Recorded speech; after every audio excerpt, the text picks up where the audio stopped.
Hot stocks के इस खास सेगमेंट में तमाम दर्शकों का बहुत बहुत स्वागत है। अब हम लोग जो है आपके पोर्टफोलियो से जुड़े स्टॉक्स के बारे में चर्चा करते हैं, आपको बताएंगे कि क्या आगे की संभावनाएं दिख रही हैं। सबसे पहले रिजल्ट्स की बात करते हैं। यहाँ पे देखिए इंडसइंड बैंक के रिजल्ट्स आते हुए देखें, इसके ऊपर चर्चा की शुरुआत करते हैं यहाँ पे। और अगर आप इंडसइंड बैंक के रिजल्ट्स को देखेंगे तो आपको देखिए आपके सामने स्क्रीन पर है 46% का जंप नेट प्रॉफिट में दिखेगा। एनआई का 1% का देखने को मिलेगा यहाँ पे, नेट इंटरेस्ट इनकम का। ग्रॉस एनपीए आप नेगेटिव आपको दिखेंगे स्लाइटली से, और नेट एनपीए भी देखिए माफ कीजिएगा पॉजिटिव है यहाँ पर 3.43% से गिर गए हैं यहाँ पे ग्रॉस एनपीए 3.25%, और नेट एनपीए में भी देखिए गिरावट देखने को मिली है। अब समझने वाली बात क्या है यहाँ पर, देखिए अगर आप नतीजों को देखें तो मुनाफे में कंपनी की तरफ से जो है बैंक की तरफ से दमदार वापसी होती हुई देखिए, टर्न अराउंड के संकेत मिले। रिटर्न ऑन एसेट और रिटर्न ऑन इक्विटी देखेंगे तो वो 6 क्वार्टर के उच्चतम स्तर पर पहुंच गए हैं। एसेट क्वालिटी में सुधार है और जोखिम भी जो है स्लिपेजेस रेशियो के हिसाब से देखें तो वो भी घटता हुआ दिखा, 7 तिमाहियों के सबसे निचले स्तर पर आ गया है। ऑपरेटिंग प्रदर्शन जो है वो आपको बेहतर दिखेगा, लेकिन हाँ नेट इंटरेस्ट मार्जिन यहाँ पे देखिए आपके सामने स्क्रीन पर एनआई है, लेकिन नेट इंटरेस्ट मार्जिन को देखेंगे जो एनआईएम है वो थोड़ा सा जो है वो दबाव दिखा रहा है साफ तौर पे। कासा और डिपॉजिट को हिसाब से देखेंगे तो वो आपको यहाँ पे थोड़ी सी ज़रूर चिंता दिखाएंगे। और साफ तौर पे अगर मैं आपको बताऊं कि एक साल के अंदर बैंकों की अगर ब्रांचेस देखेंगे तो 651 ब्रांचेस जो है वो बंद होती हुई दिखी हैं, और ख़ास तौर पे कैपिटल एडिक्वेसी रेशियो देखेंगे तो वो भी एक पॉजिटिव नंबर दिखा रहा है। तो वरुण जी मैं आपसे ही चलिए शुरुआत करता हूँ यहाँ पे इंडसइंड बैंक को लेकर। सर रिजल्ट्स कैसे लग रहे हैं आपको, और आपका क्या मानना है कि यहाँ पर किस तरीके से निवेशकों को अपनी आगे के हिसाब से रणनीति बनानी चाहिए? जी देखिए, क्वार्टरली अपडेट्स आए थे तब से यहाँ पर आप देखेंगे तो मार्केट एक्सपेक्ट कर रहा था काफी बढ़िया अर्निंग्स आएंगे, और अर्निंग्स आप देखेंगे तो काफी बढ़िया डिलीवर की है।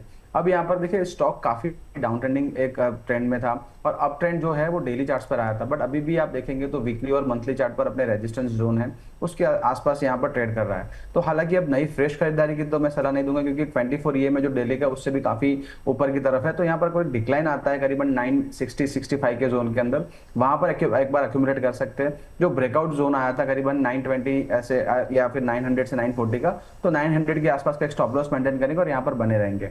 हमारे जो टारगेट्स है, और हमने काफी बार यहाँ पर मेंशन किया था, एक डार्क हॉर्स हो सकता है इंडसइंड बैंक, और वो वहां पर साबित हुआ है। अब यहाँ पर थोड़ा सा करेक्शन या फिर एक बार कंसोलिडेशन की राह देखेंगे। एक टाइट कंसोलिडेशन के बाद एक ब्रेकआउट मिलता है तब यहाँ पर एंट्री करने की सोचेंगे। काफी बढ़िया रिजल्ट है, आपके पास ऑलरेडी पोजीशन है 1030 का एक ट्रेडिंग स्टॉप लॉस मेंटेन करेंगे। अगर उसके नीचे जा रहा है तो 200 ऐसे में जो है डेली का वो ब्रेक कर देगा, और फिर हमने जो बताया वो उस लेवल पर आप वापस एक्यूमुलेट कर सकते हैं। काफी बढ़िया चार्ट है, अर्निंग भी बढ़िया है, बट थोड़ा सा वेट एंड वॉच करेंगे। ऑलरेडी पोजीशन है 1030 का एक स्टॉप लॉस मेंटेन करेंगे। ठीक है, अब जो है इंडसइंड बैंक को लेकर जो है सर की तरफ से नजर है। अगर सर कोई कुछ दर्शकों ने मान लीजिए कोई निवेशकों ने कुछ मिड टर्म के हिसाब से भी रखते हैं, आपका क्या मानना है, किस तरह के टारगेट्स दिख सकते हैं मिड टर्म के हिसाब से? आप मान रहे हैं नंबर्स में जो टर्न अराउंड की स्थिति दिख रही है, तो क्या यहाँ पर जो मिड टर्म के हिसाब से या लॉन्ग टर्म के हिसाब से लेके चलना चाह रहे हैं, क्या वो लग सकते हैं, और क्या टारगेट्स दिख रहे हैं आपको वरुण जी? जी देखिए, मिड टर्म के लिए अगर आपको यहाँ पर बिल्कुल रहना है तो बिल्कुल आप रह सकते हैं, और यहाँ पर अगर अक्यूमुलेट करना है 960-65 के जोन में आप अक्यूमुलेट करिए। 900 का एक आपको ट्रेलिंग स्टॉप लॉस मेंटेन करना है। अगर यहाँ पर जो ब्रेकआउट सस्टेन होते हैं तो करीबन 1200 और करीबन 1350 ये दो टारगेट यहाँ पर बन सकते हैं। काफी बढ़िया चार्ट मुझे लग रहा है। यहाँ पर थोड़ा सा हल्का सा वीकली और मंथली चार्ट पर कंसोलिडेशन हो सकता है, क्योंकि एक बड़ी रनअप आ चुकी है करीबन 780 के जोन से। हल्का सा कंसोलिडेशन के बाद यहाँ पर वापस ब्रेकआउट आ सकता है। चलिए, तो देखिए अब हम लोग यहाँ पर जो है चर्चा कर रहे हैं लगातार, और वीएलए माला मैम भी जुड़ गई हैं। गुड मॉर्निंग मैम, बहुत बहुत धन्यवाद हमारे साथ जुड़ने के लिए ma'am. Good morning Harshi, good morning to all viewers, it's a pleasure. Same here ma'am. Ma'am मैं आपसे मार्केट को लेके 9 बजे के आसपास आपसे चर्चा करता हूँ। अभी हम लोग जो है स्टॉक स्पेसिफिक एक बार चर्चा आपसे करना चाहूँगा मैम। मैम इस पे हम लोग जो है डॉक्टर रेड्डीज़ की मैं बात करना चाहूँगा, आपसे समझना चाहूँगा इन रिजल्ट्स को किस तरीके से देखे जाना चाहिए यहाँ पे, क्योंकि डॉक्टर रेड्डीज़ के अगर रिजल्ट्स को मैं यहाँ पर देखूँ तो मैम नतीजों के हिसाब से मुनाफा जो है उसमें करीब करीब 60-65% की गिरावट साफ तौर पर देखने को मिली है यहाँ पे। करीब कल भी स्टॉक में गिरावट थी यहाँ पे, और अगर हम लोग एडीआर्स को देख रहे थे यहाँ पर तो एडीआर्स में भी अच्छी खासी गिरावट है। यहाँ पर क्या निवेशक जो है ऑब्वियसली बातें घबरा जाते हैं इस तरह की स्थितियों को देखकर। रेवेन्यू में आप देखिए 6% का डिप है, एबिटा में 55% की गिरावट है। एबिटा मार्जिन जो है वो करीब करीब यहाँ पे देखिए 26% से जो घटकर करीब करीब 12.5% के आसपास आ गए हैं। कंसर्न क्या निकल कर आया है, सेमाग्लूकाइड जो बड़ा कंसर्न था एपीआई का जो है बड़ी मामला निकल कर आया, और कंपनी की तरफ से इसके लिए 240 करोड़ की प्रोविजनिंग भी करनी पड़ी। अगर आप 240 करोड़ की प्रोविजनिंग भी हटा देंगे ना तब भी आपको देखने को मिलेगा कि किस तरीके से ऑपरेशन में जो है वो डेंट पड़ते हुए दिख रहे हैं यहाँ पर। इसके अलावा सप्लाई को लेकर जो है लगातार कंसर्न है, वो जियोपॉलिटिकल की स्थिति समझाई है, लेकिन हाँ हल्की एक पॉजिटिविटी ज़रूर रही है कि घरेलू बाजार में जो है कंपनी ने एक अच्छा प्रदर्शन किया है।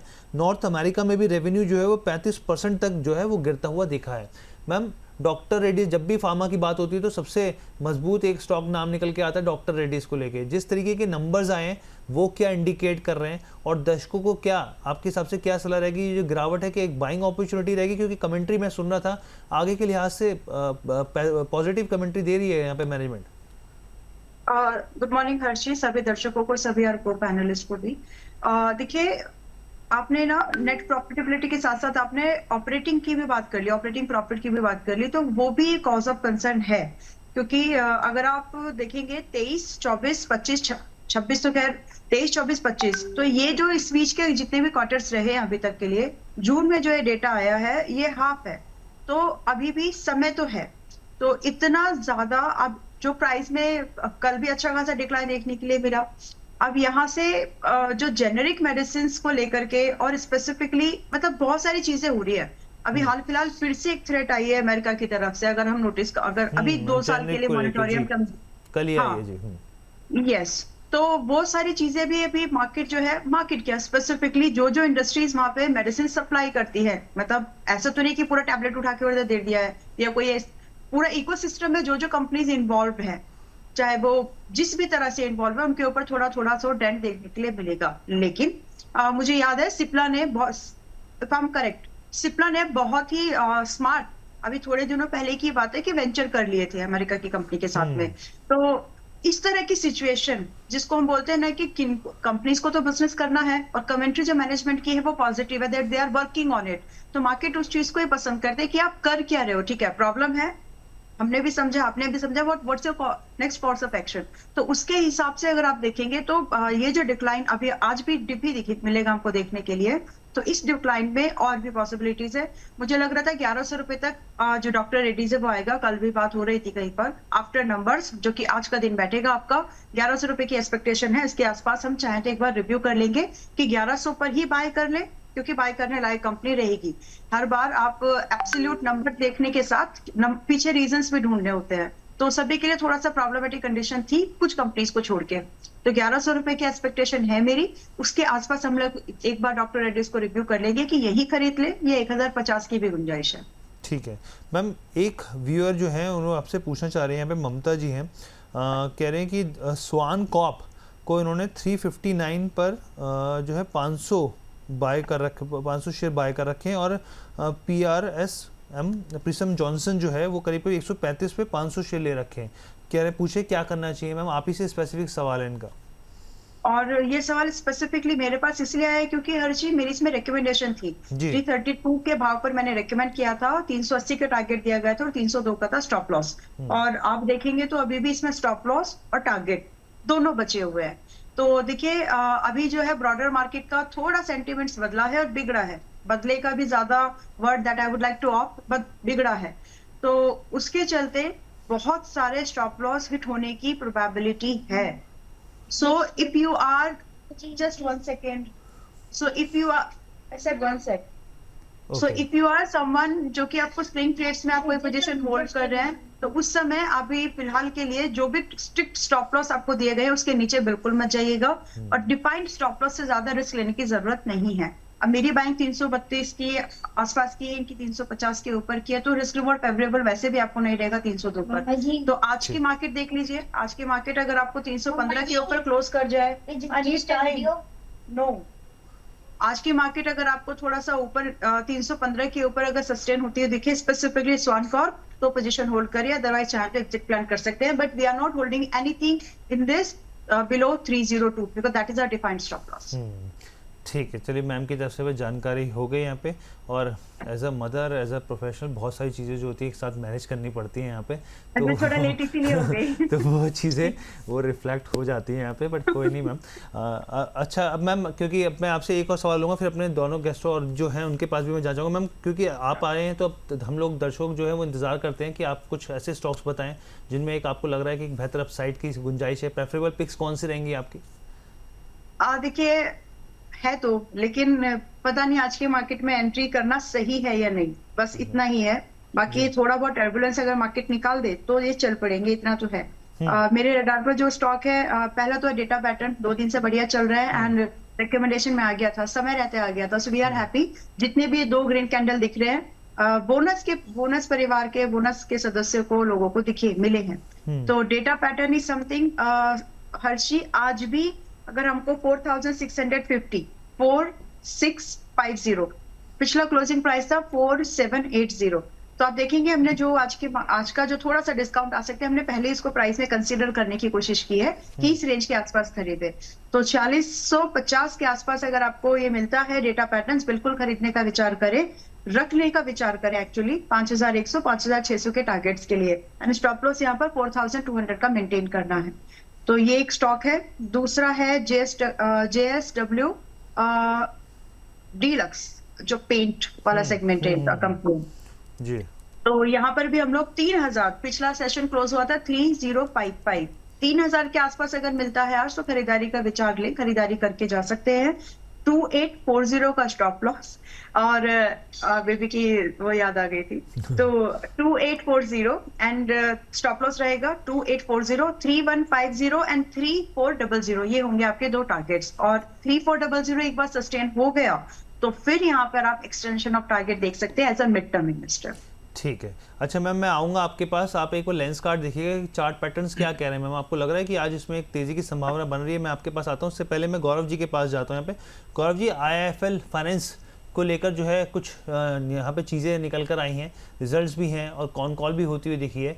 मैं अपने दर्शकों के सामने रखना चाहूँगा यहाँ पर, और आपसे व्यू भी जानना चाहूँगा। देखिए नेट प्रॉफिट सबसे पहले आप देखिए 190% के आसपास बढ़ता हुआ दिखा है, काफ़ी बेहतर जो है नेट प्रॉफिट आया है यहाँ पे। अगर आप NII ग्रोथ देखें तो 54% बढ़ते हुए देखिए। प्रोविजनिंग जो है यहाँ पर 42% का डिप है, काफ़ी शानदार डिप देखने को मिला है यहाँ पे प्रोविजनिंग को लेकर, जो काफ़ी अच्छी बात होती है यहाँ पे। और अगर हम लोग देखें यहाँ पर जो कॉन कॉल में बात निकल के आई है, कंपनी का फोकस जो है वो ग्रोथ के ऊपर है, हाउसिंग फाइनेंस और सिक्योर्ड लैंडिंग को जो है कंपनी जो है फोकस कर रही है यहाँ पे, और अनसिक्योर्ड जो MSME लैंडिंग है उसको बंद करने जा रही है यहाँ पे। ये काफ़ी इंपॉर्टेंट स्टेप है कंपनी की तरफ से उठाया गया है यहाँ पे। मार्जिन और फंडिंग पर जो है काफ़ी पॉजिटिव रिस्पांस मिलता हुआ दिखा है यहाँ पे। गोल्ड लोन को लेकर जो है कंपनी के जो मार्जिन है वो स्टेबल है, एसेट क्वालिटी में सुधार की उम्मीद मैनेजमेंट कर रहा है यहाँ पे, और क्रेडिट कॉस्ट को लेकर जो गाइडेंस है वो उन्होंने FY27 के हिसाब से बरकरार रखी है, 1.5% से लेकर 1.7%। तो रिकवरी जो है कैपिटल रेजिंग को लेकर काफ़ी पॉजिटिव दिख रही है। हालांकि अब आप बताइए सर, आपका क्या मानना है IIFL फाइनेंस में? क्या एक आगे की ट्रेजेक्ट्री आपको पॉजिटिव के लिहाज से दिख रही है? क्या एंट्री करनी चाहिए स्टॉक के अंदर? बिल्कुल हर्ष जी, देखिए IIFL फाइनेंस एक ऐसा स्टॉक रहा है जो पिछले कई सेशंस में एक सुर्खियों में रहा है। अभी फिलहाल एक अच्छे खासे रिजल्ट्स हमको देखने मिले हैं। एक लोन डिसबर्समेंट एक स्ट्रॉन्ग रहा है। इवन आप अगर लैंडिंग पोर्टफोलियो देखें, इसने एक अच्छा खासा सपोर्ट रिजल्ट्स में दिखाया हुआ है। तो मुझे लगता है कि इस स्टॉक पर भी एक नज़र बनाए रखनी चाहिए। ओवरऑल आउटलुक ग्रोथ और प्रॉफिटेबिलिटी के लिए बिल्कुल एक पॉजिटिव नज़र आ रहा है। अगर आप टेक्निकल की बात करें तो एक 20 EMA का स्ट्रॉन्ग सपोर्ट जोन हमको देखने मिला था 521 के लेवल के आसपास, जहां से स्टॉक ने एक अच्छी खासी रिकवरी भी दिखाई हुई थी। अभी 570 के आसपास ये काउंटर अभी फिलहाल कामकाज कर रहा है, एंड मुझे लगता है कि आने वाले समय में ये अच्छा खासा अपमूव दिखा सकता है। तो ऊपरी लेवल पर अगर हम टारगेट की बात करें तो 630 से लेकर 650 तक के टारगेट आप आने वाले समय में देख सकते हैं। जबकि निचले लेवल पर अगर आप स्टॉप लॉस मेंटेन करना चाहते हैं तो 537 के आसपास का एक स्टॉप लॉस बिल्कुल आप इसमें मेंटेन करके चल सकते हैं। चलिए ठीक है। अब हम लोग NTPC ग्रीन एनर्जी की बात करते हैं। इसके भी रिजल्ट्स आते हुए दिखे यहाँ पर, और रिजल्ट्स को लेकर अगर आप यहाँ पर देखेंगे तो आपके सामने स्क्रीन पर हम लोग लेके आते हैं। लेकिन यहाँ पर समझने वाली बात क्या है कि कंपनी को अगर आप यहाँ पर देखेंगे तो आय में एक मजबूत बढ़ोतरी देखने को मिली है, जिसके चलते मुनाफे में एक उछाल आता हुआ दिखा है। बोर्ड ने क्या किया है यहाँ पर, अब देखिए आपके सामने नेट प्रॉफिट है 38% बढ़ा है, रेवेन्यू 63% बढ़ता हुआ दिखा है। अगर आप कामकाजी मुनाफा देखेंगे तो 64% बढ़ता हुआ दिखा है। एबिटा मार्जिन देखेंगे आप तो 88.70% से बढ़कर करीब 89.30, यानी कि 60 बेसिस पॉइंट की बढ़ोतरी देखने को मिली है। और इसके साथ ही जो आप यहाँ पे समझिए कि बोर्ड ने जो नई पूर्ण स्वामित्व वाली जो यहाँ पे जो सब्सिडरी कंपनी SPV जो है उसके लिए भी मंजूरी यहाँ पर दे दी है। और आंध्र प्रदेश में कंपनी जो है जॉइंट वेंचर की तरफ बढ़ती हुई दिख रही है। यहाँ पे APNGEL जो है वहाँ पर जो है कंपनी को उसके लिए भी सैद्धांतिक मंजूरी मिल गई है, और नॉन कन्वर्टेबल डिबेंचर्स जो एनसीडीज़ हैं उसको भी कंपनी जो है करीब 2,500 करोड़ के आसपास के जारी करने का फैसला किया है यहाँ पर। अब मैं आपसे वरुण जी समझना चाहूँगा इन नतीजों को कैसे प्रिडिक्ट किया जाए, और बहुत सारे दर्शक है जो ग्रीन एनर्जी को लेकर जो है निवेशक जो है वो काफ़ी फोकस करते हैं, आप इसको कैसे देख रहे हैं? जी, देखिए अर्निंग्स तो काफी बेटर है, और स्टॉक आप देखेंगे तो जो टेक्निकल एनालिसिस से लेंस से देखेंगे तो एक ओवरसोल्ड जोन में भी है, बट स्टॉक लगातार एक देखेंगे तो एक डाउन ट्रेंडिंग चैनल में चल रहा है। साथ ही में जो ग्रीन एनर्जी रिन्यूएबल बिजनेस है वहां पर मार्केट का काफी बढ़िया फोकस है, बट स्टॉक परफॉर्म नहीं कर पा रहा है। अब अगर आपका जो नजरिया है, अगर लंबी अवधि के लिए नजरिया, तो यहाँ पर रिस्क टू रिवॉर्ड काफी बेटर है। करीबन 85-83 का जो जोन है वहां पर स्टॉक ने लगातार अपने लिस्टिंग के बाद यहाँ पर सपोर्ट लिया है। ऊपर की तरफ 120 का जो जोन है वहां पर रेजिस्टेंस ले रहा है। अब यहाँ पर जो डाउन ट्रेंडिंग चैनल जो चल रहा है उसके ऊपर जो क्लोजिंग है करीबन 94-95 के ऊपर यहाँ पर क्लोजिंग मिलती है, तो डाउनवर्ड जो ट्रेंडिंग चैनल है उसका एक ब्रेकआउट हो सकता है। करीबन 99 तक यहाँ पर 200 एसएम है, वहां पर एक बार रेजिस्टेंस ले सकता है, और उसके ऊपर चलना शुरू करता है तो यहाँ पर स्टॉक करीबन 105 तक आ रहा है। आपका अगर शॉर्ट टर्म व्यू है तो आप जो लेवल्स के हिसाब से यहाँ पर प्ले कर सकते हैं। रिन्यूएबल एनर्जी, और यहाँ पर देखिए तो उनका काफी सारा जो सेगमेंट जो है सोलर इंडस्ट्री, सोलर में है, विंड पावर में है, तो काफी अच्छा डिवर्सिफाइड है। एनटीपीसी जो पेडिग्री कंपनी है उनकी एक सब्सिडरी कंपनी है, तो बिल्कुल फंडामेंटली स्ट्रॉन्ग कंपनी है। अर्निंग्स भी आप देखेंगे तो काफी बढ़िया यहाँ पर डिलीवर किया है। लॉन्ग टर्म के हिसाब से 83-85 का जो भी जोन है, आपका जो रिस्क रिवॉर्ड है उस हिसाब से आप स्टॉप लॉस प्लेस कर सकते हैं और यहाँ पर एक्यूमुलेट कर सकते हैं। लंबी अवधि के लिए यहाँ पर कंपनी का फ्यूचर अच्छा लग रहा है। टेक्निकली अभी थोड़ा वीक स्टॉक है, रिवर्सल के कोई साइन नहीं है, बट अगर 95 के ऊपर क्लोजिंग मिलती है तो first that would be a first sign of reversal, और यहाँ से फिर स्टॉक में स्लोली एंड ग्रेजुअली अपमूव देखने को मिल सकता है। ठीक है। अच्छा वरुण जी, आपके कौन से कैश मार्केट में पिक्स रहेंगे जो आपको पसंद आ रहे हैं? जी, सबसे पहले हर्ष जी, हमने लास्ट सेशन में गुजरात फ्लोरोकेमिकल के बारे में हमने बात की थी, करीबन 3950 के अराउंड। वहां पर 4400 और 46 के 2 टारगेट्स दिए थे, वो अचीव हो चुके हैं। तो यहाँ पर दर्शकों ने यहाँ पर पोजीशन बनाई हो तो एक बार यहाँ पर बुक करके चल सकते हैं। चलिए बहुत बढ़िया सर। उसके बाद सर आगे की पोजीशन कहाँ पर फोकस किया जाए? जी देखिए, मार्केट का जो मूड माहौल है उस हिसाब से लग रहा है कि थोड़ा सा एक बार प्राइस स्टेबल हो जाए, उसके बाद हम थोड़ा पोजिशनिंग करेंगे। बट यहाँ पर अगर आपको जो क्रूड के हिसाब से, क्रूड रिलेटेड जो स्टॉक है वहां पर कैश में अगर आपको बाय करना है तो मैं ओएनजीसी सजेस्ट करूंगा। ओएनजीसी देखिए काफी एक बड़ी गिरावट आई थी, उसके बाद यहाँ पर लोअर हाई लोअर लोस के पैटर्न में बन रहा था। अब यहाँ पर एक अच्छा एक सस्टेनेबल मूव आ रहा है और एक हायर बेस भी एस्टेब्लिश हो रहा है। प्योरली वन टेक्निकल और फंडामेंटल्स जो क्रूड का अप मूव आया उसके बेसिस पर 245 का एक स्टॉप लॉस हम मेंटेन करेंगे। 252 के अराउंड यहाँ पर स्टॉक का क्लोजिंग है। यहाँ पर करीबन 260-265 के टारगेट्स ओएनजीसी में देखने को मिल सकते हैं। ठीक है। हम वाला मैम, मैं आपके पास आना चाहूँगा यहाँ पे। एक तो मैम जो लेंस कार्ड को लेके था, आपको क्या लग रहा है कि क्या पैटर्न्स कह रहे हैं यहाँ पर? दूसरी चीज़ मैम, लॉन्ग टर्म के हिसाब से एनटीपीसी ग्रीन आपका फेवरेबल पिक रहा है मैम। बहुत बार आपने पोर्टफोलियो में भी है जी, लॉस में है, मतलब पोर्टफोलियो में भी है और लॉस में भी है। तो कई सारे लोग बोलते हैं कि मैम जो स्टॉक चल रहा होता है बोल देते हो पोर्टफोलियो में है। मैं करीब 1.5 साल हो गया मैं होल्ड ही कर रही हूँ इसको। एंड जब मुझे लगता है कि हाँ थोड़े से पैसे फ्री हो गए हैं तो थोड़ा बहुत क्वांटिटी इसमें ऐड कर रही हूँ, because actually it is a long term pick. इसीलिए मैम लॉन्ग टर्म के टारगेट्स आपको क्या लग रहे हैं इसके? मैं सही कब होंगी इसके मामले में, मतलब जो मैंने पिक कर रखा है काफी अच्छे टारगेट्स की एक्सपेक्टेशन है। कितना लॉन्ग लगेगा इसको मुझे नहीं पता, because it's actually taking extra time वो ले रहा है आज के समय अभी। बट फिर भी आज के डेट में देखिए 100 के नीचे ही है ना, 90 के आसपास के रेंज पर अभी चल रहा है।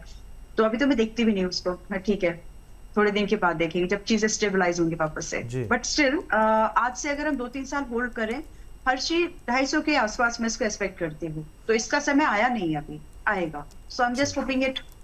अभी कनेक्ट कर लिया है, स्टॉक लंबी अवधि के हिसाब से रखा है, तो इसीलिए पेशेंस लगते हैं। देखो कभी मैं भी बोलती हूँ कि नहीं इसमें मूवमेंट आएगा छोड़ दो। अब लगाव जो होता है ना, कि एक बार अगर आपको फंडामेंटल जब आप एनालिसिस करते हैं तो कई बार आपको चीजों से लगाव हो जाता है। और टेक्निकल एग्जिट होने के लिए प्रैक्टिकल चीज बता रही हूँ मैं आपको, और टेक्निकल प्राइस आपको एग्जिट देगा, आप लेंगे नहीं। मैंने इसमें टेक्निकल चार्ट पर एग्जिट नहीं लिया, ये मेरी गलती है। बट क्योंकि फंडामेंटल मुझे अच्छे लग रहे हैं, मुझे लग रहा है कि 3 से 5 साल के अंदर ये स्टॉक बहुत मतलब सुपरस्टार निकल सकता है, इसलिए रखा है। तो बहुत कॉन्फ्लिक्ट होता है फंडामेंटल प्लस टेक्निकल के बेस में, तो कॉम्बिनेशन जरूरी है। मैं यहाँ पर उस कॉम्बिनेशन को मैंने फॉलो नहीं किया था, इसलिए आज भी है जी। अब मैम लेंस कार्ड एक स्टैंडर्ड डिस्क्लोजर 600 रुपए का एक और बचा हुआ टारगेट है जो हमने देकर है मेंबर्स को, और 420 रुपए पर हर्षी याद आ गया है, आप लोगों को भी रेकमेंड किया था और आपके शो में ही किया था। दोपहर वाले में तो 420 रुपए के आसपास की रिकमेंडेशन है और आज 560 के आसपास चल रहा है। Still there is one target जो 600 का है वो पेंडिंग है। अगर आप लोग ये रेफरेंस सिर्फ इसलिए दिया, अगर आप सिर्फ स्विंग ट्रेड कर रहे हो सो फॉर यू आपके लिए बचा हुआ टारगेट सिर्फ 600 दिखता है। बट अगर आप यहाँ से इसको 2 से 3 क्वार्टर्स रखना चाहते हैं तो 600 से 640 भी लगता है कि आ जाएगा। अब दोनों केस में स्टॉप लॉस छोटा रख के चलिएगा, क्योंकि जो लेट आए हैं उनको यही होता है, उनकी पेनल्टी बस इतनी होती है कि स्टॉप लॉस नजदीक हो जाता है। तो जो स्टॉप लॉस यहाँ पर आपका रहेगा 520 रुपए का 520 का स्टॉप लॉस, करंट प्राइस 559, तो 550 से 560 की रेंज में एक बार और बाय किया जा सकता है। 600 if you are trading swing trade like more up to month, और 640 अगर आप 6 महीने से 9 महीने तक होल्ड करना चाहते हैं सेम स्टॉप लॉस। ठीक है, तो मैम की यहाँ पर जो है सलाह निकल कर आ गई है। अब मैं आपके पास गौरव जी आना चाहूँगा। जयप्रकाश के ऊपर मैं जानना चाह रहा हूँ कि दर्शकों के सवाल भी हैं जयप्रकाश पावर को लेकर सर, और हमने देखा था प्रॉफिटेबिलिटी जो है वो 68% तक बढ़ती हुई दिखी थी, जबकि आप देखिए कोल माइन चार्जेस जो थे कंपनी को करीब करीब 190 करोड़ के आसपास के कोल माइन चार्जेस जो कंपनी के ऊपर लगे थे, उसके बावजूद जो है प्रॉफिटेबिलिटी काफ़ी बेहतर रही थी। स्टॉक में कल दबाव रहा था, लेकिन अभी जो दर्शक हैं उनके लिहाज से क्या सलाह रहेगी आपको? देखिए बिल्कुल एक कंपनी का फोकस मोस्टली एक ऑपरेशनल एफिशिएंसी और डेब्ट रिडक्शन पर एक बना हुआ है। इस भी अगर क्वार्टर की आप बात करें तो रिजल्ट्स भी वही दर्शा रहे हैं, पिछले कई सेशन से हम लोगों ने यही देखा हुआ है। और नियर टर्म अगर आउटलुक अगर आप देखें, अगर शॉर्ट टर्म की बात करें तो एक कॉशियस हमें इसको देखना चाहिए, लेकिन अगर आप एक लॉन्ग टर्म की अगर आप बात करें तो एक अच्छी खासी रिकवरी इसमें आती हुई नजर आ सकती है। स्टॉक में अगर आप एंट्री की बात करें तो 19 के लेवल के आसपास एक एंट्री इसमें बन सकती है। फिलहाल मैं कहूंगा कि 19 ऊपरी लेवल पर 19 और निचले लेवल पर एक 16.5 ये लेवल तक इस काउंटर को आप अवॉइड करके चले तो ही बेहतर होगा। अगर 19 के ऊपर एक ब्रेकआउट हमको देखने मिलता है तो इसमें एक फ्रेश एंट्री बिल्कुल ट्रिगर हो सकती है, जो कि स्टॉक को ले जाएगी 23 से लेकर 25 तक के लेवल तक। और निचले लेवल पर अगर स्टॉक 16.5 पर आता है और यहाँ से एक शानदार बाउंस बैक दिखाता है, तब भी एक एंट्री इसमें बिल्कुल बन सकती है। टारगेट बिल्कुल सेम रहेंगे। निचले लेवल पर अगर स्टॉप लॉस की बात करें तो 14 का एक स्टॉप लॉस आप इसमें मेंटेन करके चल सकते हैं। ठीक है, तो सर की तरफ से हमें राय निकल के आ रही है। और गौरव जी एक चीज़ और बताइए, क्योंकि आपसे रह गया था कैश मार्केट से जुड़े कुछ स्टॉक्स आप सजेस्ट करना चाहेंगे? बिल्कुल हर्ष जी, एसजी मार्ट पर मेरी नज़र होगी। एसजी मार्ट की अगर आप रिजल्ट की बात करें तो बेहद ही शानदार रिजल्ट आए हुए। रेवेन्यू में एक 14% का year on year and net profit में भी एक 41% की ग्रोथ हमको देखने मिली थी। एबिटा भी सिग्निफिकेंटली एक इम्प्रूव होता हुआ नजर आया है, जो बेटर ऑपरेटिंग परफॉर्मेंस को दिखा रहा था। मैनेजमेंट का फोकस अभी भी प्रॉफिटेबिलिटी पर ही है, बिजनेस एक्सपेंशन पर भी एक मैनेजमेंट की एक राय आई हुई है, जिससे लॉन्ग टर्म आउटलुक बेहद ही शानदार पॉजिटिव नजर आता है। टेक्निकल चार्ट्स की अगर हम लोग बात करें तो 660 के लेवल के आसपास एक एंट्री इसमें नजर आती है। 20 EMA का एक स्ट्रॉन्ग सपोर्ट जोन स्टॉक ने पिछले 3-4 सेशंस में दिखाया हुआ है और जो कि बिल्कुल बरकरार बना हुआ है। RSI भी एक पॉजिटिव आउटलुक ही दिखाता है, तो 660 के आसपास मैं इसमें एक एंट्री की सलाह दूंगा। टारगेट की बात करें तो 720 से लेकर 780 तक के टारगेट आप इसमें एक्सपेक्ट कर सकते हैं।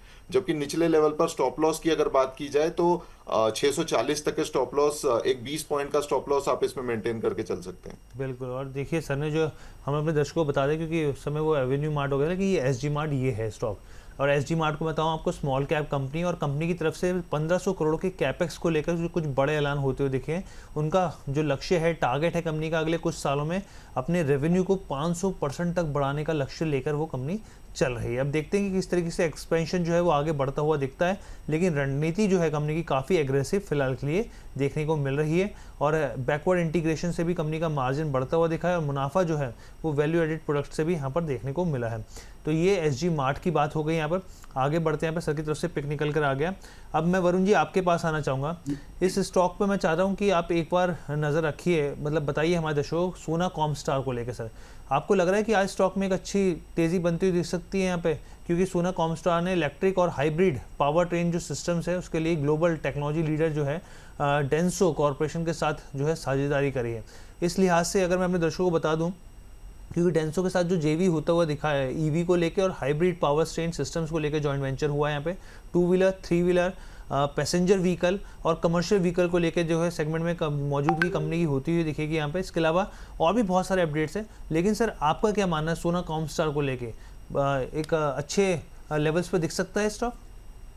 जी बिल्कुल, देखिए टेक्निकली काफी स्ट्रॉन्ग स्टॉक है और यहाँ पर जो उनकी जेवी होती दिख रही है वो भी फंडामेंटली काफी बढ़िया एक उनके जो ऐड करेगा पेडिग्री में।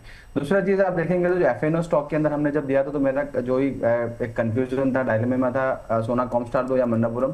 सिर्फ इसी वजह से यहाँ पर सोना कॉमस्टार नहीं दिया हमने, क्योंकि आप 24 ईए में देखेंगे डेली चार्ट का तो काफी स्ट्रेच हो चुका है चार्ट, क्योंकि आप देखेंगे तो मार्केट एक्सपेक्ट कर रहा था आई थिंक इस काइंड ऑफ डील, और यहाँ पर काफी बड़ा एक ब्रेकआउट मिल रहा था, करीबन 665 के जोन से लेके 680 का जोन था और स्टॉक ने एक वन वे रैली दिखाई है। तो उसी कारण हमने यहाँ पर मिस कर दिया है, यहाँ पर छोड़ दिया था, स्टॉक नहीं दिया है। अगर यहाँ पर स्टॉक में आपको बने रहना है तो बिल्कुल बने रह सकते हैं, लॉन्ग टर्म के लिए काफी पॉजिटिव है। बट जो प्रीवियस रेजिस्टेंस है करीबन 725 730 का जोन है, उसी जोन के आसपास यहाँ पर स्टॉक कारोबार कर रहा है। तो हो सकता है buy on rumour sell on news का यहाँ पर एक ट्रेड देखने को मिले। अगर कोई गिरावट आती है 680 700 के जोन के अंदर तो बिल्कुल यहाँ पर एक्यूमुलेट कर सकते हैं। काफी शानदार चार्ट है, यहाँ पर एक अच्छा रिवर्सल है, थोड़ा सा स्ट्रेच है, इसकी वजह से आपको थोड़ा सा वेट एंड वॉच करना चाहिए। अगर आपके पास ऑलरेडी पोजीशन है आप एक स्टॉप लॉस मेंटेन कर चल सकते हैं 708 का, और ट्रेलिंग स्टॉप लॉस के साथ यहाँ पर बने रह सकते हैं।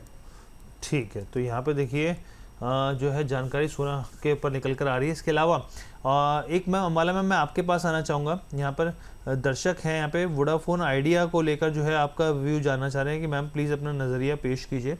और साथ में एक दिलीप कुमार जी हैं चेन्नई पेट्रो के ऊपर भी ये जानना चाह रहे हैं, इन्होंने जो बाइंग कर रखी है 1305 के ऊपर बाइंग कर रखी है, कह रहे हैं स्टॉप लॉस प्लीज़ बता दीजिए। 1305 Chennai petro please hold. Stop loss पूछ रहे हैं तो 1160 कम से कम होगा, वैसे तो 1150 होना चाहिए, लेकिन क्योंकि थोड़ा क्लोजिंग करके अच्छी थी तो 1160 का भी स्टॉप लॉस, 1160 1160 का स्टॉप लॉस चल जाएगा। आपको ज्यादा फोकस करना चाहिए टारगेट्स पर, क्योंकि आप एक बहुत ही बड़े मूवमेंट के बाद स्टॉक में एंट्री कर रहे हैं, so you should be rather focusing की प्रॉफिट कम करना है। तो स्विंग ट्रेड के लिए टारगेट है 1305 पर आपका बाइंग है, 1307 पर सवाल आया तो आप स्विंग ट्रेड ही कर रहे हैं। तो 1380 से लेकर के 1410 ये आपके लिए प्रॉफिट बुकिंग जोन होना चाहिए, considering your stop loss minimum इतना तो लगेगा। बाकी स्टॉक में दम है। अगर आप एक्सटेंशन चाहते हैं तो 1500 से लेकर के 1800 के टारगेट है जो चेन्नई पेट्रो में मुझे अभी भी दिखते हैं। दूसरा सवाल है VI को लेके अभी भी मतलब हाँ, अगला जो सवाल आपने वोडाफोन के लिए दिया है 13.5 के आसपास चल रहा है। हर्षी, इसमें फिलहाल मैं बाइंग व्यू नहीं ले रही हूँ, मैं इसको थोड़ा मतलब समय बिताने देने देते हैं स्टॉक को, कम से कम ये एक हफ्ता और छोड़ देते हैं तो बेटर क्लैरिटी मिल जाएगी वेयर टू एंटर और where to stop place your stop loss. बाकी स्टॉक को तो ऊपर जाना है, लेकिन कहाँ पर खरीदे कि स्टॉप लॉस बचे, तो वो क्लैरिटी नहीं है अभी। यहाँ पर अभी स्टॉप लॉस सेंटिंग हो सकता है, दैट्स वाई ये मेरे अभी सिर्फ वॉच लिस्ट में है, रडार पे नहीं है। तो फिलहाल के लिए रुकते हैं, इसमें फिलहाल एंट्री नहीं लेना चाहिए।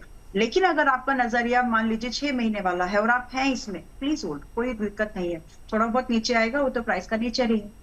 जी मैम, एक सुजलॉन के ऊपर भी आपसे व्यू जानना चाहूँगा। एक दर्शक का सवाल है और पूछें कि सुजलॉन की ये जो कंसोलिडेशन की रेंज है कब टूटेगी, ये पूछना चाह रहे हैं। कब टूटेगी तो मुझे नहीं पता, पता नहीं है कब लेकिन फिर भी देखिए मैं अंडरस्कोर मार्केट की जो कंडीशन है ना, थोड़े से हालात खराब हैं और स्वेल्ड कंडीशन में जब मार्केट रहती है तो जो चीजें चलनी होती है या तो वो ठहर जाती है, थोड़ा बहुत गिर जाती है। तो फिलहाल कंसोलिडेशन ब्रेकआउट होगा कब, इससे भी ज्यादा आपका फोकस, मेरी अप्रोच हर समय जैसी नहीं रहती, मैं समझ के संभल के ही बोल रही हूँ जो भी बता रही हूँ आपको। 48 रुपए का स्टॉप लॉस आपको यहाँ पर मैंडेटरी है कि लगाकर ही चलना चाहिए, क्योंकि 48 से अगर इसने खाया यानी 48 रुपए का स्टॉप लॉस, 48 का स्टॉप लॉस अगर यहाँ टूटा तो स्टॉक और नीचे जाएगा। हालांकि गुंजाइश थोड़ी कम है कि 48 रुपए का स्टॉप लॉस आए। तो ये तो हो गई कि सलाह, सिंसियर सलाह कि स्टॉप लॉस के साथ ही बैठिएगा। बाकी आपका सवाल जो है कि कितना समय लगेगा, 3 महीने 4 महीने और पकड़ के चलिए। मैं ये एक्सपेक्ट कर रही हूँ कि 56 रुपए तो आपको शायद अगले 10-15 दिन के दौरान पे आ जाए, लेकिन बड़ा ब्रेकआउट समय लगेगा। ठीक है, तो चलिए इस सेगमेंट को हम लोग यहीं पे समाप्त करते हैं, लेकिन उससे पहले एक इंपॉर्टेंट जानकारी देते हैं यहाँ पर। जो हमारे 2:30 बजे का शो है, यहाँ पर शुभम सर करते हैं शो, क्लोजिंग शो है जाते जाते जीत। और जाते जाते जीत कैसे मिलेगी आपको, तो आप देखिए यहाँ पे सोमवार से लेकर शुक्रवार तक 2:30 बजे आप हमारे साथ जुड़िए इस खास पूरे शो में यहाँ पे, ताकि आपको पता चल सके कि किस तरीके से मार्केट क्लोजिंग में एक मुनाफे के सौदे जो है वो बांधे जा सकते हैं यहाँ पे। तो इस शो को आपको बिल्कुल मिस नहीं करना है, और तमाम दर्शक 2:30 बजे जुड़िए यहाँ पर और देखिए यहाँ पर इस खास पेशकश को। अब हम लोग यहाँ पर जो है अपने इट्स हॉट स्टॉक्स के जो सेगमेंट है इसको यहीं पर ही समाप्त करते हैं।